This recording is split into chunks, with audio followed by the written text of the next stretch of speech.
Daniel, hi. Could you make me a woman? Honey, I'm so happy.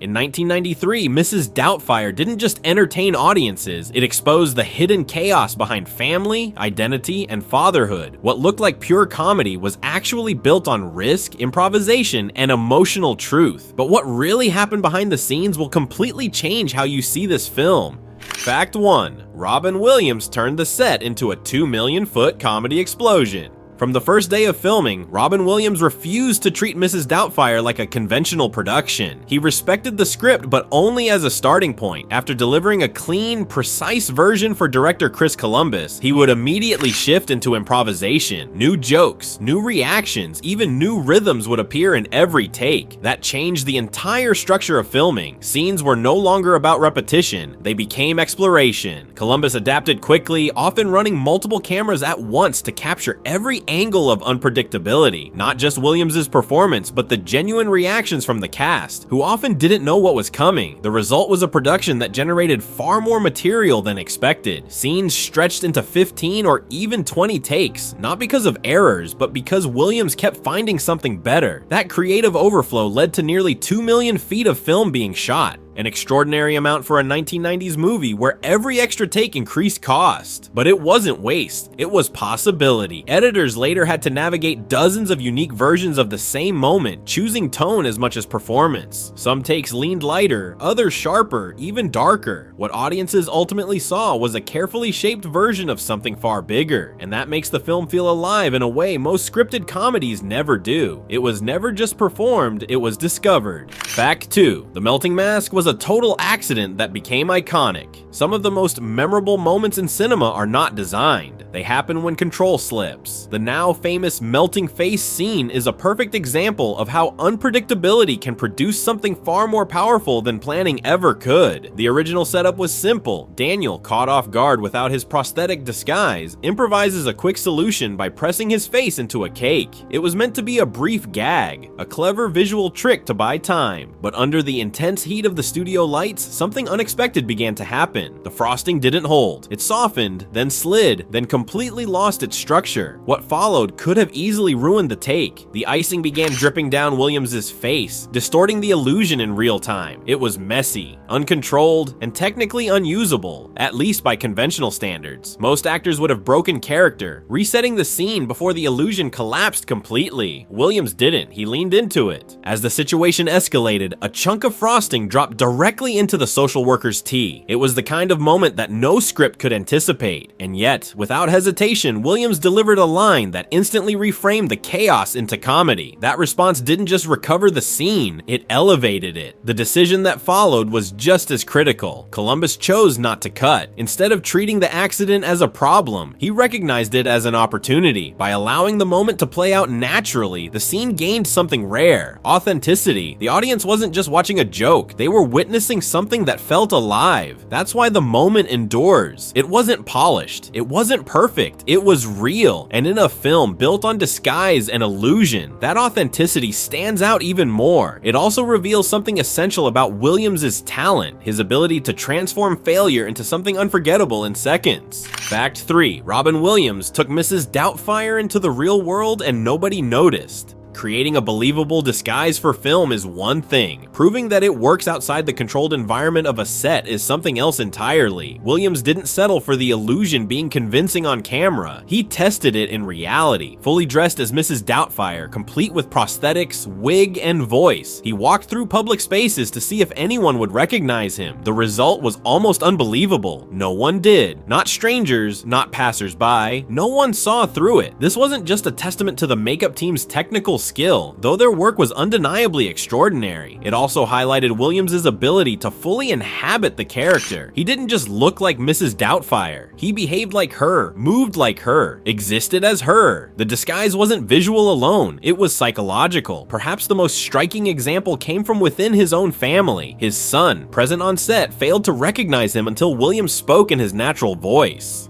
That moment reveals the depth of the transformation. When even those closest to you can't see through the illusion, it's no longer just performance, it's immersion. Williams didn't stop there. He pushed the boundaries further, entering environments where recognition would normally be inevitable. The fact that he remained unnoticed in these situations underscores just how complete the transformation was. This detail reshapes how we understand the film. What audiences see on screen isn't enhanced or exaggerated for effect, it reflects something genuine. The character worked not because the audience suspended disbelief, but because there was almost nothing to disbelieve. And once that line between actor and character disappears, the entire story gains a level of credibility that most comedies never achieve. Fact 4. Lisa Jacob was expelled from school for starring in the film. Behind the success of Mrs. Doubtfire lies a quieter, more uncomfortable reality, one that reveals how unforgiving real life can be, even when success is involved. Lisa Jacob, who played Lydia, found herself caught between two worlds, Hollywood and adolescence. At just 14 years old, Jacob managed responsibilities that most adults would struggle to balance. While filming in California, she kept up with her education through on-set tutoring, completed assignments, and sent her work back to her school in Toronto. From any reasonable perspective, she was meeting her obligations, but institutions are not always guided by flexibility or understanding. Her school enforced its attendance policy without exception. Too many missed days, regardless of the reason, meant one outcome: expulsion. The decision didn't just disrupt her education, it severed her connection to a normal teenage life. Friends, routines, a sense of belonging, all of it disappeared because she chose to pursue an extraordinary opportunity. That contrast highlights a deeper tension. Success in one area can create loss in another. When Williams learned what had happened, he intervened. He wrote directly to the school, advocating for Jacob, arguing that her achievement should be supported rather than punished. It was a rare moment where a Hollywood figure stepped outside the production to address something personal and meaningful. The response, however, was cold. The decision stood. The letter, rather than prompting reconsideration, was reportedly framed, a gesture that feels symbolic of how rigid systems often respond to challenges. Jacob never returned, and that experience stayed with her, shaping how she viewed both education and the industry. It's a reminder that behind the polished image of a successful film lies a series of individual sacrifices, some visible, others quietly carried long after the camera stopped rolling. Fact 5. A Looney Tunes legend directed the opening cartoon. Before the story even begins, the film establishes its tone in a way most audiences don't fully register. The animated opening sequence isn't just a creative flourish, it's a calculated introduction shaped by one of the most influential figures in animation history, Chuck Jones. Jones, known for bringing characters like Bugs Bunny to life, understood something fundamental about storytelling. The first impression defines everything that follows. By opening with animation, the film immediately taps into a sense of nostalgia, connecting with audiences who grew up during the golden age of cartoons. But the sequence does more than entertain. It introduces Daniel's character in a way that's both efficient and revealing. When he refuses to voice lines for a character engaged in behavior he finds inappropriate, the audience learns something critical. He has principles. He also has poor judgment when it comes to consequences. That moment sets the entire narrative in motion. His decision costs him his job, triggering the chain of events that leads to everything else. Without that opening, the story would require far more explanation. With it, the audience understands the core conflict almost instantly. What makes this even more interesting is how much work went into something so brief. The animation team produced far more material than what appears in the final cut. Extended sequences exist, revealing just how ambitious the original vision was. And that raises a subtle but important point. Even the smallest parts of this film were treated with the same level of care as the main story. Nothing was incidental. Every choice, from animation to performance, contributed to a larger goal, creating a world that feels both familiar and unexpectedly real. And as the film moves forward, that balance between comedy and consequence only becomes more complex. Fact 6. The Mrs. Doubtfire transformation took over 4 hours every day. If the performance of Robin Williams felt effortless on screen, it was built on a process that was anything but. Every single day, before a camera even rolled, Williams endured a transformation that demanded time, patience, and physical endurance at a level most actors would never accept. This wasn't simple makeup, it was a layered construction designed to erase identity. 8 separate prosthetic pieces were applied with surgical precision, each one blended seamlessly to reshape his face into that of an elderly Scottish woman. production. That process alone took hours, and it required absolute stillness. Williams often had to sit with his head tilted back, while artists worked millimeter by millimeter, sealing edges that, if left imperfect, would betray the illusion under studio lighting. But the challenge didn't stop there. After the facial work came the body, padding, costume, wig, and additional detailing to create age spots, skin texture, and natural imperfections. The result was convincing, but it came at a cost. Under the intense heat of production lights, the prosthetics would begin to soften, and Williams, known for sweating heavily, turned every shooting day into a race against time. If even one seam broke, the entire illusion could collapse mid-scene. To manage the strain, the crew installed a television above his chair, allowing him to stay mentally engaged while physically immobilized. Still, no amount of distraction could fully offset the discomfort. Williams joked about the experience, describing it in ways that masked how demanding it truly was, but the reality remained. Every moment of Mrs. Doubtfire's warmth and charm was built on hours of restriction and pressure, and that contrast between the joy audiences saw and the effort required to create it reveals just how much discipline sits behind even the most playful performances. Fact 7. The ending the studio wanted was completely different.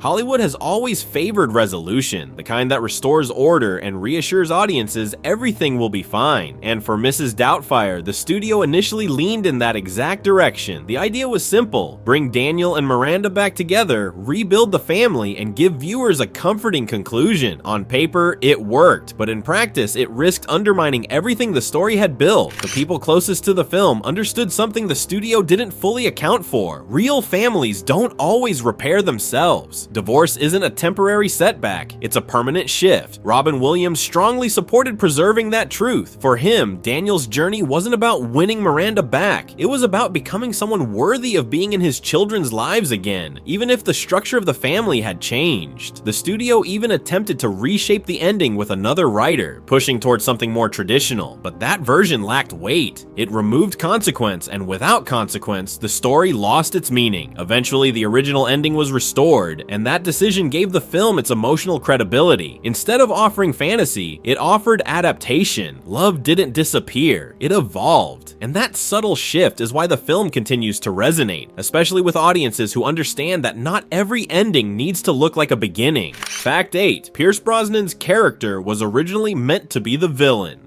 Early versions of the story followed a much simpler structure, one that audiences would immediately recognize. Pierce Brosnan's character, Stu, was written as a clear antagonist, the kind of figure designed to be disliked without question. He was manipulative, selfish, and actively working against Daniel, even pushing for decisions that would separate him further from his children. That version of the story created a straightforward conflict, good father versus bad outsider. It was clean, easy to follow, and dramatically effective in the most basic sense.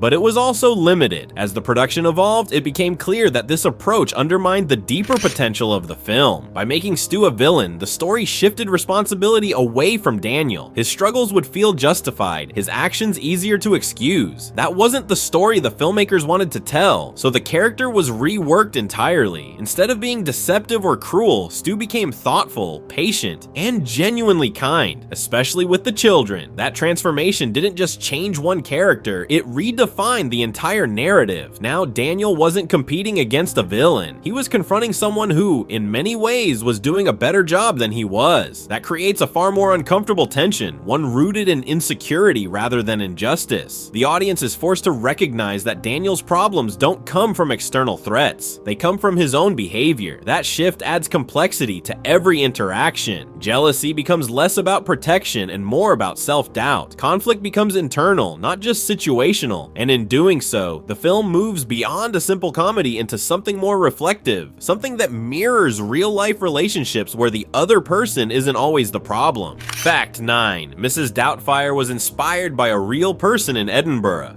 Behind the exaggerated humor and elaborate disguise lies a character grounded in reality. The origins of Mrs. Doubtfire trace back to a real figure, an eccentric shopkeeper in Edinburgh whose presence left a lasting impression on those around her. Anne Fine, who wrote the novel that inspired the film, encountered this woman's world indirectly but vividly. The shop itself was chaotic, filled with mismatched items, wandering cats, and an atmosphere that felt both strange and unforgettable. But what stood out most wasn't the environment, it was was the personality behind it. There was something distinctive about the way this woman carried herself, something that blended mystery with warmth, unpredictability with familiarity. That impression stayed with Fine, eventually evolving into the foundation for her story. When the character transitioned from page to screen, Robin Williams didn't simply replicate what was written, he expanded it. He layered in personal influences, drawing from memories and observations that gave Mrs. Doubtfire emotional depth. The accent, the gestures, the tone, all of it was shaped through a combination of research and instinct. What emerges is a character that feels authentic despite the obvious artifice, and that authenticity matters. It allows the audience to accept the premise, no matter how unlikely it may seem. The fact that the character is rooted, even loosely, in reality gives the performance a kind of grounding that pure invention often lacks. It's a reminder that even the most imaginative stories often begin with something real, something observed, remembered, and then transformed into something larger. Fact 10. Mrs. Doubtfire 2 almost happened multiple times. For a film as successful as Mrs. Doubtfire, a sequel seemed almost inevitable. Studios saw potential, audiences remained attached, and the idea of revisiting the character carried clear commercial appeal. But turning that idea into reality proved far more complicated than expected. The central problem wasn't demand, it was purpose. The original story had a complete emotional arc. Daniel's journey, from irresponsible father to someone capable of growth, reached a natural conclusion. Reintroducing the disguise risked repeating the same idea without adding anything meaningful. Over the years, multiple scripts were developed, each attempting to justify a continuation. Some leaned into new family dynamics, others tried to reinvent the premise entirely. None fully worked. Robin Williams understood why. He knew that the character's impact came from its context. Remove that context, and the disguise becomes a gimmick rather than a necessity. At one point, a later script showed promise, and discussions became more serious. But Williams had conditions, including reducing the physically demanding makeup process that defined the original performance. Then, in 2014, everything changed. Williams passed away, and with him, the possibility of a sequel ended. What remains is a rare case where not continuing the story preserved its integrity. Sometimes leaving something unfinished is exactly what allows it to remain complete. Fact 11. The cast could have been completely different, and so could the movie. What audiences ultimately experienced in Mrs. Doubtfire feels so natural that it's easy to forget how fragile that balance really was. Casting didn't just fill roles, it defined the emotional architecture of the entire film. Had a different actor taken on Daniel Hillard, the tone would have shifted immediately. The role required more than comedic timing, it demanded volatility, vulnerability, and the ability to be both frustrating and deeply sympathetic at the same time. Robin Williams brought a rare unpredictability that allowed Daniel to feel human rather than constructed. Without that, the character might have become either too likable to be believable or too flawed to be forgiven. Sally Field provided the necessary counterweight. Miranda could have easily been reduced to a narrative obstacle, but Field grounded her with emotional logic and restraint. That balance ensured the film never turned into a one-sided story. The audience is not told who is right. They are asked to understand both sides. Even supporting roles contributed to this precision. Stu, instead of becoming a cliche antagonist, felt real and emotionally stable. The children reacted with genuine confusion rather than scripted innocence. Together, the cast created a dynamic where every interaction carried weight. Change even one of those elements, and the entire tone would shift. The film might still work structurally, but it would lose the emotional tension that makes it resonate decades later. In this case, casting didn't just support the story, it quietly determined its legacy. Fact 12. Some emotional scenes were deleted. The version of Mrs. Doubtfire audiences remember is carefully balanced, but it is not the most emotionally complete version that was filmed. During editing, several scenes were removed, not because they lacked quality, but because they pushed the story too far into realism. Among the most revealing was a moment where Daniel confronts his own jealousy and apologizes to Stu, acknowledging that his actions were driven by insecurity rather than love. That scene would have shifted the audience's understanding of him. Instead of reacting impulsively, Daniel would have appeared more self-aware, more reflective, but that clarity came at a cost. The film's pacing relied on rhythm, on moving between humor and tension without lingering too long in either. Including heavier emotional scenes risked slowing that momentum. Other deleted sequences explored the aftermath of divorce more directly, showing emotional strain that the final version only suggests. Those moments added depth, but they also made the story heavier, potentially limiting its accessibility for a wide audience. The filmmakers ultimately chose restraint. They kept enough emotional truth to give the story weight, but removed enough to preserve its flow. What remains is a version that works on multiple levels. Younger viewers engage with the comedy, while older audiences recognize the emotional undercurrent. The deleted scenes reveal what the film could have been, but the final version shows why less, in this case, created something more enduring. Fact 13. The custody battle sparked real conversations about fathers' rights. At its core, Mrs. Doubtfire resonates because it reflects a tension that extends beyond fiction. Daniel's loss of custody is not framed as cruelty, but as consequence. He is unstable, inconsistent, and not yet capable of providing the structure expected of a parent. Yet for many viewers, especially fathers, the situation felt uncomfortably familiar. The courtroom decision echoed a broader perception that custody systems often favored mothers, regardless of the father's emotional involvement. Whether fully accurate or not, that perception shaped how audiences connected with the story. Daniel's actions are clearly flawed, even extreme, but his motivation, fear of losing daily connection with his children, felt real. That authenticity gave the film weight beyond entertainment. It became part of a wider conversation about parenting, responsibility, and fairness. Legal professionals and commentators later referenced the film not as a realistic example of what to do,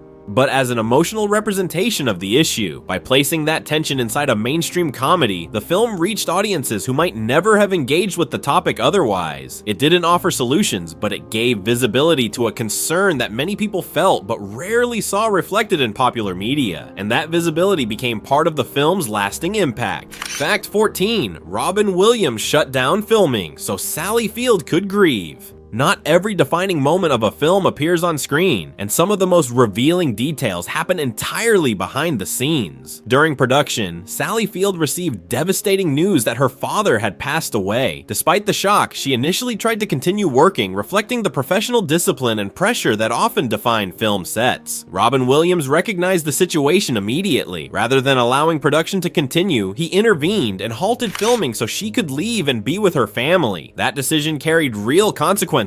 Delays, scheduling changes, financial impact, but none of that took priority. What mattered was the person. This moment reveals something essential about Williams, not just as a performer, but as a human being. He understood that empathy is not expressed through words, but through action. Film sets are environments shaped by behavior as much as by scripts, and those environments influence performances in subtle ways. When people feel supported, they work differently. They become more open, more grounded, more present. While audiences may never see this moment directly, its effect can be felt in the tone of the film. There is a warmth, a sense of sincerity that extends beyond the script. That doesn't happen by accident. It reflects the kind of leadership that values people over process, even in an industry built on deadlines. Fact 15. Mrs. Doubtfire's look was designed to feel like a real grandmother. The success of Mrs. Doubtfire depended on one critical element: believability. If the disguise felt artificial, the entire story would collapse. Director Chris Columbus approached this challenge with precision. Instead of designing something exaggerated for comedic effect, the team studied real faces, particularly older women whose expressions conveyed warmth, authority, and familiarity. The goal was not to create a costume, but to create a person. Every detail was carefully constructed, from the texture of the skin to the subtle shape of facial features. The prosthetics had to withstand close camera work while maintaining the illusion from every angle. When combined with Robin Williams' performance, the result was something remarkably convincing. Audiences didn't feel like they were watching a man in disguise. They felt like they were watching Mrs. Doubtfire. That distinction is crucial. Once the illusion holds, the story becomes believable. And once the story becomes believable, the emotional stakes matter. The humor works because the character feels grounded. The drama resonates because the audience accepts the reality of the situation. In the end, the success of the film wasn't just about performance or writing. It was about creating something so convincing that viewers stopped questioning it altogether. And that is what allowed a seemingly impossible premise to become one of the most emotionally enduring films of its era.